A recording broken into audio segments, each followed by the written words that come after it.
yang kita hormati Hoirunisa, Direktur Perludem, kemudian nanti Saudara Ketua KPU yang sedang on the way, kemudian sebetulnya ada Prof. Kalina Singka tapi tadi pagi mendadak beliau tidak bisa hadir, mungkin nanti di lain kesempatan, dan teman-teman media. Pertama, tadi saya melanjutkan penjelasan dari Saudara Jainal bahwa ya ini diskusi yang sudah keempat kali kita buat. Selama ini kita usahakan pagi, seperti yang saya katakan, kita semua belajar. Saya seorang politisi harus juga belajar bahwa harus bangun pagi juga bicara politik. Tapi ternyata kita sama-sama berlomba dengan teman-teman media, memang agak susah deh kalau pagi itu ya. Maka kita coba sore. Tapi mudah-mudahan. Jadi kalau nanti ada yang tanya, terus PCB-nya jadi apa dong? Gitu. Breakfast. Saya bilang enggak, tetap PCB juga namanya, tapi brunch after lunch. Jadi cemilan sesudah makan siang lah, kira-kira gitu. Tapi nanti kita coba lagi. Dan NIS bahwa ini forum sudah kita rencanakan tiap 2 minggu sekali berselang-seling. 2 minggu pertama itu bicara tentang soal perbaikan sistem politik, ya. Memang itu jadi concern saya dan beberapa teman-teman. Jadi kita mau mencari format ideal ya tentang sistem politik dan demokrasi kita, tentu melalui penyempurnaan undang-undang pemilu, undang-undang pilkada, undang-undang partai politik, undang-undang pemerintahan, baik itu tentang pusat, daerah, sampai desa dan seterusnya. Nah, kemudian di 2 minggu berikutnya kita masukkan juga kajian konstitusi. Jadi saya berpandangan bahwa ada hal-hal besar, ada hal-hal mendasar tentang tata kelola negara kita, sistem ketatanegaraan kita yang juga perlu direvisi menjadi bagian nanti turunannya adalah revisi undang-undang yang lain-lain tentang sistem politik itu. Gitu. Misal nih contoh nih sekarang ya, nanti putusan Mahkamah Konstitusi itu, ini nanti kita harus cari rekayasa konstitusinya. Karena di dalam kalau misalnya nanti disepakati ada perpanjangan DPRD sampai 2031 misalnya sebagai konsekuensi dari putusan Mahkamah Konstitusi itu, maka itu harus kita cari dudukkan tafsir dari pasal berapa di Undang-Undang 45 yang mengatakan bahwa periodisasi DPRD itu sesuai dengan pemilu yang pemilunya 5 tahun sekali. Nah, itu jadi penting juga kita coba mereview lagi tentang konstitusi kita. Nah, yang berikutnya adalah tadi soal forumnya. Nah, hari ini kita berketepatan, harusnya memang forum ini setiap Jumat ya, setiap Jumat pagi biasanya. Nah, kemarin kena putusan, ya ini blessing, saya lupa bahwa hari Jumat kita harus buat diskusi. Tapi begitu putusan hari Kamis ya, Kamis malam putus, saya bilang, aduh, ini kita kan besok harusnya diskusi nih. Nah, saya bilang gitu, ini mumpung ada putusan Mahkamah Konstitusi, ya harusnya kita diskusi, pas waktunya. Cuman kena ingatnya, ya putusnya Kamis malam, ingatnya juga malam, udah kita buat Sabtu aja lah. Dan dari teman-teman informasi, teman-teman media, Sabtu kayaknya lebih nyantai katanya begitu. Nah, ini juga masukan buat kami. Jadi ini forumnya sebagian besar teman-teman media. Jadi kita minta bantuan teman-teman ini juga untuk menyampaikan pesan-pesan, poin-poin penting tentang diskusi kita ini. Saya ucapkan terima kasih sekali lagi buat Ninis, buat teman-teman wartawan juga yang bisa hadir pada hari ini. Nah, soal putusan Mahkamah Konstitusi itu, pertama saya ingin menyoroti begini, bahwa putusan Mahkamah Konstitusi untuk yang kesekian kalinya ini, ya, yang berkaitan dengan soal sistem pemilu kita, ini harusnya semakin menambah alasan, ya, alasan yang tambah kuat untuk pemerintah dan DPR segera melakukan atau memulai pembahasan tentang revisi undang-undang politik, pemilu, pilkada, dan partai politik. Ya, karena semakin lama nanti ya makin banyak anggota masyarakat yang kemudian karena memang mendesak, mendorong supaya segera dibahas, nggak direspon, datanya ke Mahkamah Konstitusi, ya nanti Ninis dan kawan-kawan ini hampir tiap minggu sekali datang ngajukan ke sana, gitu ya, dan kemudian kita tidak, ya banyak putusan-putusan yang final and binding yang kita tidak duga akhirnya, gitu, ya. Misalnya soal putusan Mahkamah Konstitusi 135 ini kan bicara tentang soal keserentakan. Nah, putusan Mahkamah Konstitusi soal keserentakan yang sebelumnya tahun berapa tuh, 2019, ya itu dikasih 6 alternatif, ya keserentakan, model keserentakannya seperti apa gitu. Nah, tapi kemudian dalam waktu cuman 5 tahun, ya kemudian sudah berubah, dan yang dalam tanda petik menyakitkan lagi itu salah satu alasannya karena pembentuk undang-undang tidak segera melakukan revisi Undang-Undang nomor 7 tahun 2017 gitu. Ya, jadi kenapa putusannya bertambah progresif yang dilakukan oleh Mahkamah Konstitusi? Karena mereka mengatakan pembentuk undang-undang tidak merespon putusan mereka. Nah, jadi kekhawatiran saya selama ini saya mengatakan bahwa Mahkamah Konstitusi itu seakan sebagai pembentuk undang-undang ketiga, ya semakin kuat. Padahal di dalam Undang-Undang 45 kita mengatakan pembentuk undang-undang itu cuma 2, pemerintah dan DPR. Nah, jadi ini yang saya kira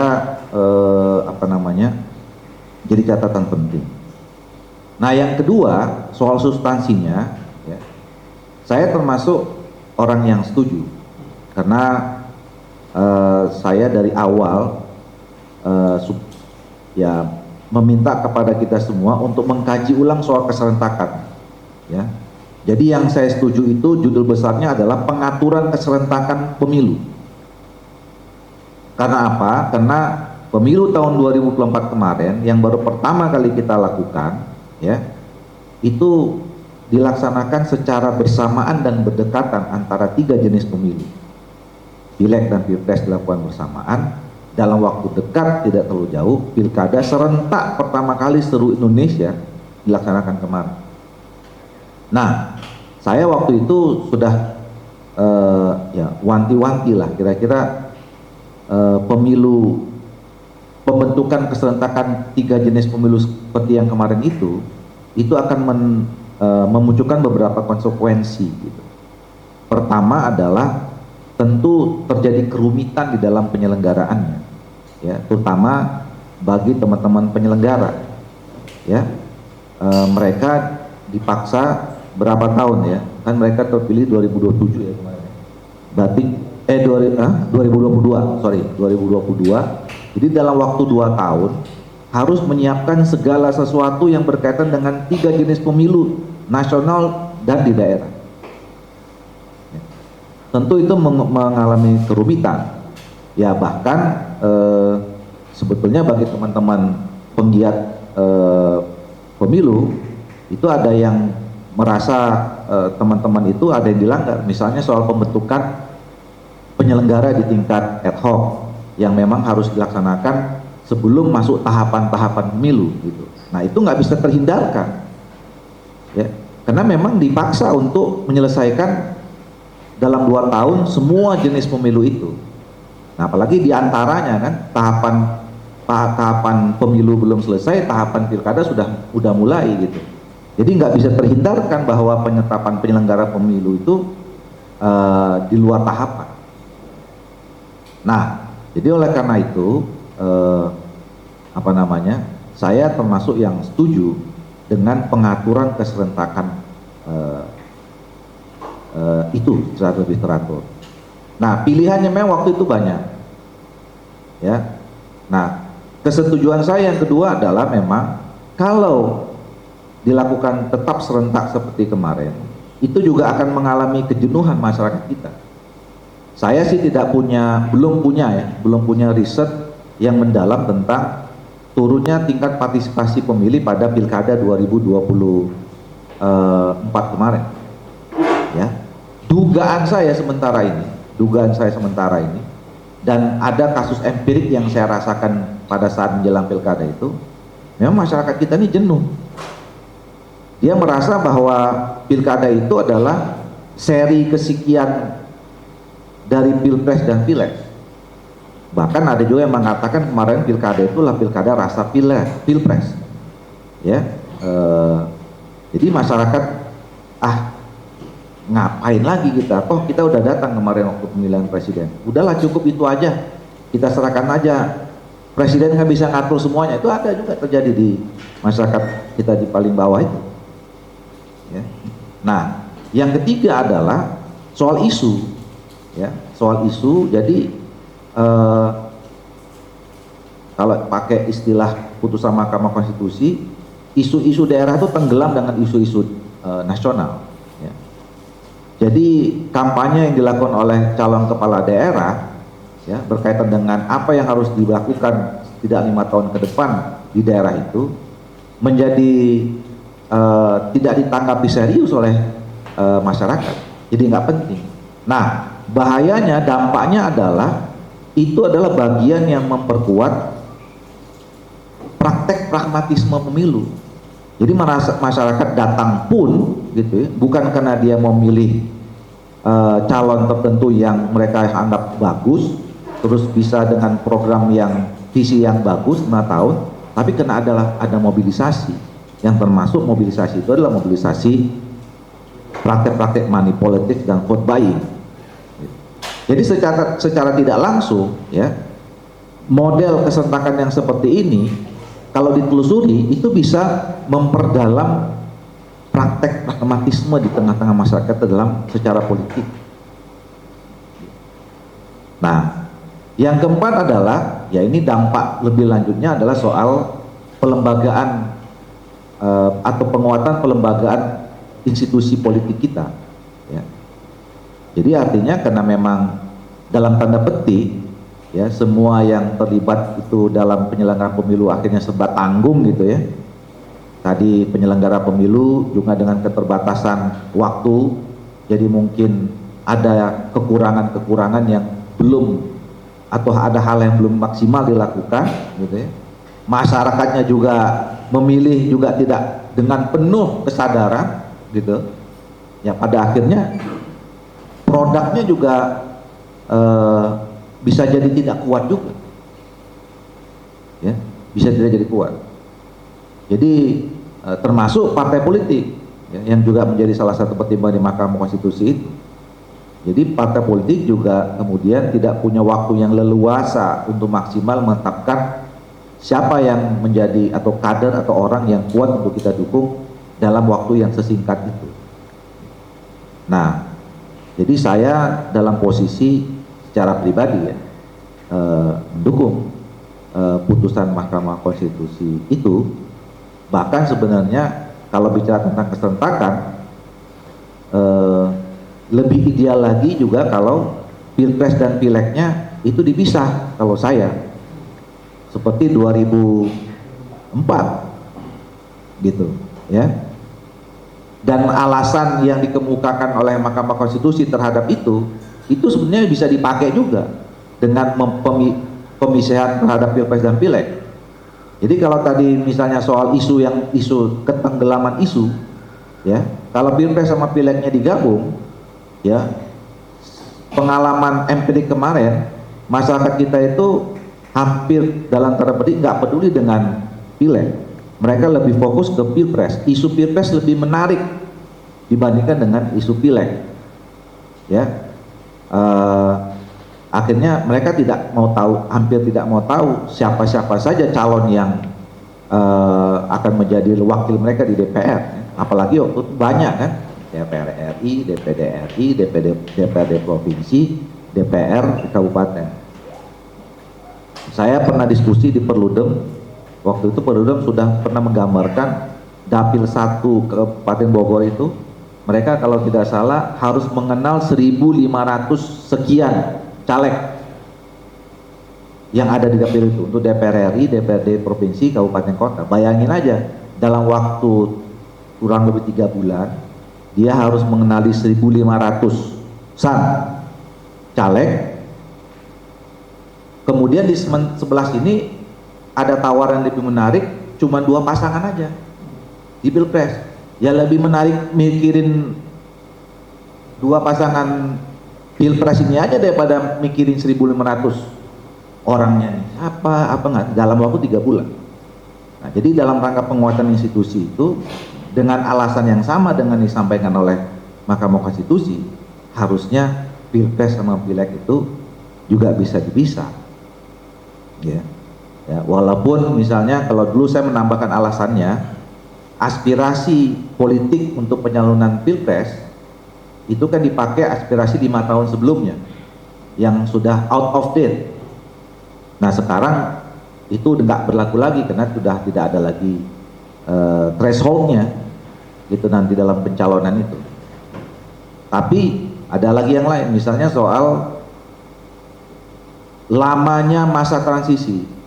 Coba kemarin tuh presiden terpilih bulan Februari, pelantikannya bulan Oktober, 8 bulan loh. Syukur alhamdulillah kemarin presiden dan wakil presiden terpilih adalah presiden wakil presiden lanjutan yang kemarin. Coba bayangkan kalau yang terpilih waktu itu yang oposisinya, maka 8 bulan itu akan chaos. Mungkin bisa jadi birokrasi bingung kalau tidak berjalan. Mau ngikutin presiden lama nanti takut dinilai sama presiden baru, ngikutin presiden baru yang belum dilantik takut dipecat hari itu, gitu kan. Itu jadi syukur kemarin. Tapi ke depan saya kira kita harus antisipasi. Belum tentu selamanya presiden yang terpilih itu sama visinya dengan atau kelanjutan presiden yang lama. Nah, jadi itu kalau bicara tentang soal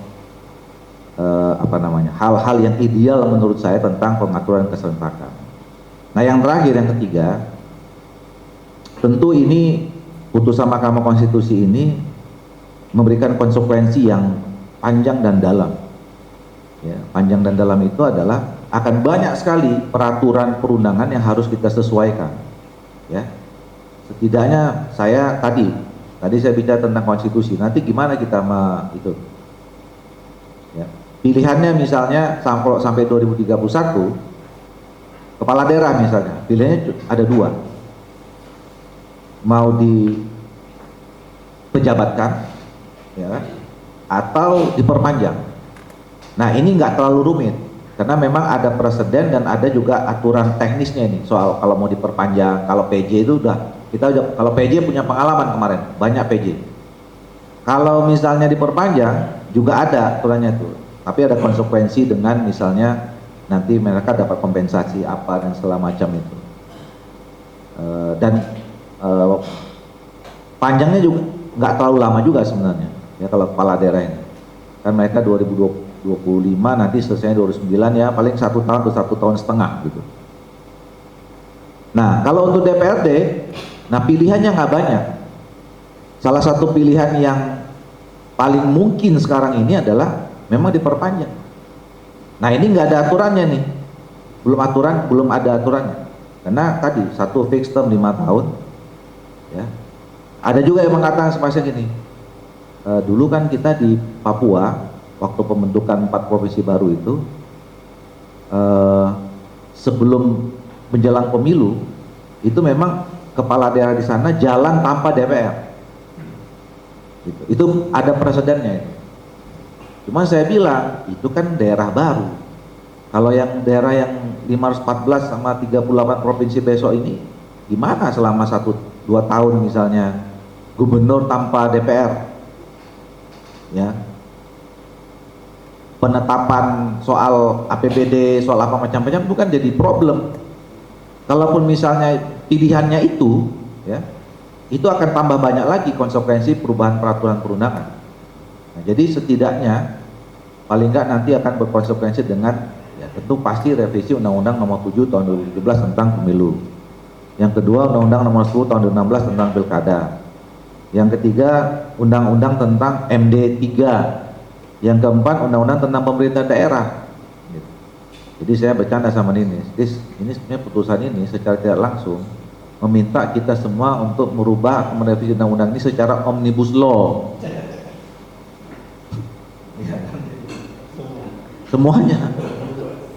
Jadi pelan-pelan ya putusan Mahkamah Konstitusi yang dicicil-cicil ini ya kan, ini mendorong pada akhirnya berkonsekuensi dengan pembahasan undang-undang yang bermetodologi omnibus law. Nah, makanya menurut saya ini harus menjadi perhatian kita semua dan memang mulai harus dibahas. Karena nanti akan terus ada yang seperti ini gitu. Saya kira itu ya yang bisa saya sampaikan sebagai catatan pembuka saja. Nanti detailnya mungkin kita dengarkan langsung sebagai pemohon gitu ya. Mungkin kita juga bisa nanti nanya bocoran setelah ini apalagi dimohonkan kira-kira gitu. Terima kasih. Assalamualaikum warahmatullahi wabarakatuh. Waalaikumsalam warahmatullahi wabarakatuh. Terima kasih. Kita kasih. Apakah perlu dalam jangka pendek revisi besar-besaran? Iya, sebenarnya seperti yang saya katakan tadi, tidak adanya pun keputusan Mahkamah Konstitusi ini, sebenarnya kita harus punya niat ya, untuk melakukan penyempurnaan terhadap sistem pemilu kita. Ya, sistem pemilu kita ini kan sudah berapa kali diuji gitu, dan kita sebenarnya sudah tahu dampak atau masalah yang muncul yang kemudian melemahkan itu. Salah satu kan yang sering dicuatkan itu termasuk Pak Prabowo kan soal politik biaya tinggi ya, pemilu kita ini mahal, melelahkan, kira-kira kan begitu gitu. Itu sederhananya yang kemudian dengan statement-statement itu kan harusnya menyadarkan kita untuk melakukan perubahan atau penyempurnaan. Nah, apalagi sudah banyak sekali putusan Mahkamah Konstitusi yang berkaitan dengan soal pemilu ini. Dan setiap putusan Mahkamah Konstitusi itu lahir, itu sekaligus adalah amanah instruksi yang imperatif kepada pembuat undang-undang melakukan revisi undang-undang. Udah berapa kali itu? Mungkin ada 5-6 kali kali ini, ya. 5 atau 6 kali Mahkamah Konstitusi memutuskan tentang adanya perubahan substansi atau pasal-pasal dalam undang-undang terkait pemilu maupun pilkada. Nah, lebih spesifik lagi, misalnya ada salah satu putusan Mahkamah Konstitusi yang mengatakan bahwa rezim pilkada itu sama dengan rezim pemilu, jenis pemilu. Jadi artinya pileg, pilpres dan pilkada itu sama, namanya pemilu. Oleh karena itu harus diatur dalam satu rezim, satu undang-undang. Nah, saya berkesimpulan pada akhirnya sekarang tambah wajib kita melakukan revisi undang-undang itu, karena sudah sudah tidak up to date lagi dengan putusan-putusan terbaru yang kemudian perintahnya sudah berkali-kali untuk direvisi gitu. Perintahnya sudah berkali-kali untuk direvisi. Bahkan yang terakhir ini saya katakan tadi ya, Mahkamah Konstitusi ini kan nyindir kita semua tuh ya, karena Anda nggak mau, kami udah putuskan tahun 99 kayak begini, suruh pilih 6. Nah, karena Anda nggak pilih-pilih, ya udah kita putuskan aja yang satu yang ini gitu. Nah, itu tambah wajib lagi supaya ini segera direvisi. Nah, kalau tidak seperti yang katakan tadi, besok pada saat nanti misalnya setiap minggu, setiap 2 minggu sekali ada putusan Mahkamah Konstitusi tentang itu, besok pada saat kita membuka pembahasan, mungkin tinggal masukin aja putusan Mahkamah Konstitusi. Pasal 1 putusan Mahkamah Konstitusi ini, pasal 2 putusan Mahkamah Konstitusi ini, pasal 3 kan kita kehilangan kreativitas akhirnya gitu loh ya. Paling kita ingin kalau dibuka pembahasan, kita punya beberapa alternatif yang perlu kita diskusikan mana yang paling baik, kira-kira begitu. Nah, jadi makanya saya sih selalu nggak henti-hentinya, ya. Karena saya dengan teman-teman Komisi 2 periode yang lalu sudah mulai, bahkan sudah maju, sudah punya draft naskah akademik dan juga draft RUU. Jadi kalau ada orang kan yang mengatakan ini Ahmad Doli Kurnia Tanjung nih ngomong terus revisi undang-undang, ya saya bilang urgensinya sudah sampai dan kami sudah mulai sebetulnya dari 5 tahun yang lalu, gitu. Dari 5 tahun yang lalu. Coba bayangkan selama 5 tahun kita diskusi ini terus, bicara tentang itu terus, gitu. Yang belum disampaikan dan saya kira problemnya atau dampaknya itu sudah mulai kemana-mana kan, dan kita udah akui kok, ya. Kalau kita bicara tentang atau kita tidak suka dengan pemilu yang terlalu mahal, kita tidak suka dengan politik yang melelahkan, ya jawabannya revisi undang-undang, nggak ada yang lain, gitu. Perubahan sistem ya revisi undang-undang. Undang-undang apa? Ya kalau saya undang-undang pemilu, undang-undang pilkada yang memang harus disatukan, dan undang-undang partai politik. Nah sekarang dengan putusan Mahkamah Konstitusi ini udah meluas nih. Ini yang saya katakan tadi dalam dan panjang itu. Ada revisi undang-undang MD 3, ada revisi undang-undang pemerintahan daerah. Gitu. Nah, jadi makin lama kita membiarkan ini, maka makin banyak nanti yang akan bersentuhan dengan peraturan-peraturan lain yang tentu harus kita sesuaikan. Kira-kira begitu. Sebelum ke Bang Nis, mungkin Bang, kenapa agak macet Bang di DPR Bang? Apakah ada, kan semangatnya dari beberapa bulan lalu sudah ada Bang, tapi sepertinya ada hambatan yang tidak terlihat gitu Bang, mungkin sedikit banyak ini gitu Bang, ada sedikit gitu. Ya sebenarnya tinggal komitmen dari pimpinan-pimpinan partai politik saja, ya. Kan sistem politik kita ini yang namanya perubahan undang-undang atau revisi undang-undang itu kan selalu Selamat datang kepada Pak Ketua KPU. Ketua KPU.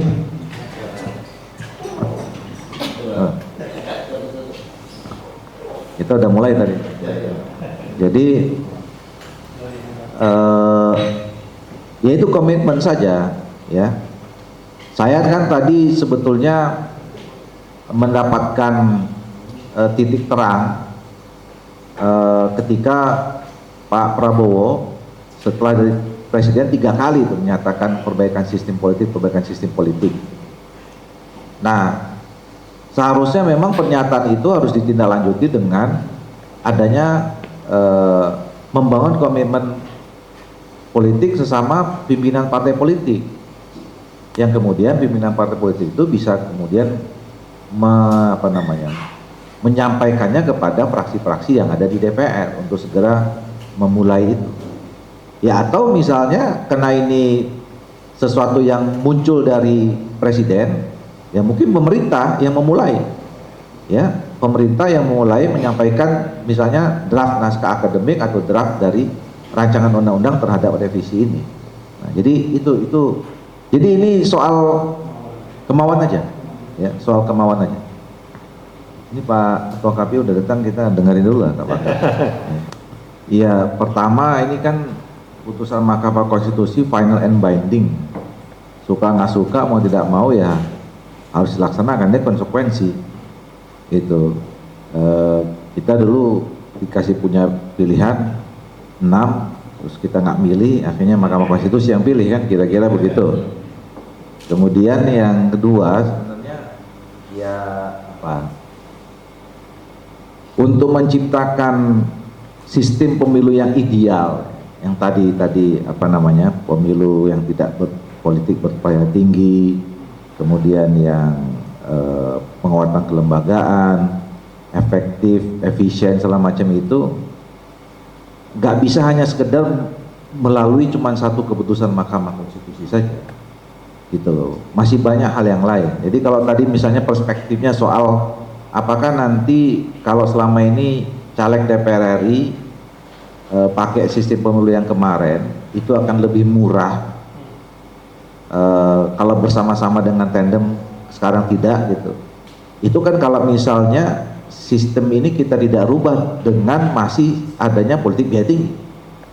Nah kalau misalnya semuanya kita rubah, kita berkomitmen, ya tidak lagi ada biaya-biaya siluman yang seperti selama ini gitu ya, yang adalah biaya-biaya resmi, biaya formal, ya.